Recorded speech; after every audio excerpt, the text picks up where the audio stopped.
শুভ দুপুর বন্ধুরা। আজকে বাজার থেকে বাবা কত রকমের মাছ এনেছে দেখো, তোমাদের দেখাই।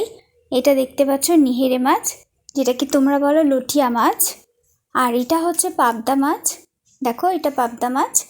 আর আছে কিছুটা চুনো মাছ আছে, দেখো পাঁচমিশালি চুনো মাছ, মোরলা মাছ, চুনো মাছ তোমরা কি বলো জানি না, আমরা তো এটাকে চুনো মাছই বলি।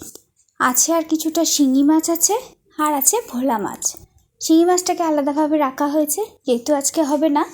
আর ভোলা মাছটা অলরেডি কাটা শুরু করে দিয়েছে আমাদের রান্নার দিদি। তো চলো এবার দুপুরে কি কি রান্না হচ্ছে সেগুলো দেখাই। চলো, তো প্রথমেই দেখতে পাচ্ছ এটা কড়াই শাক ভাজা, পেঁয়াজ কালি দিয়ে কড়াই শাক ভাজা। সাথে আছে তোমার পাবদা মাছের ঝোল আছে বেগুন আলু দিয়ে। আর আছে তোমার বিম কড়াই আলুর তরকারি আছে। এটা বিম কড়াই আলু টমেটো ধনেপাতা দিয়ে একটা নিরামিষ তরকারি করা আছে।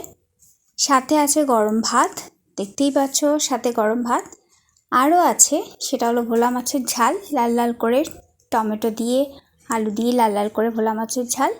কিছুটা মাছ, চুনো মাছকে ঝাল করা হয়েছে, এটা কুমড়ো ভাজা। আর চুনো মাছ কিছুটা ভাজা রাখা হয়েছে। এটাই ছিল দুপুরে আজকে রান্না। ভালো লাগলে একটা লাইক কমেন্ট করে দিও, চ্যানেলটাকে সাবস্ক্রাইব করে পাশে থেকো। সবাই ভালো থেকো, সুস্থ থেকো, আবার পরে দেখা হবে। টাটা।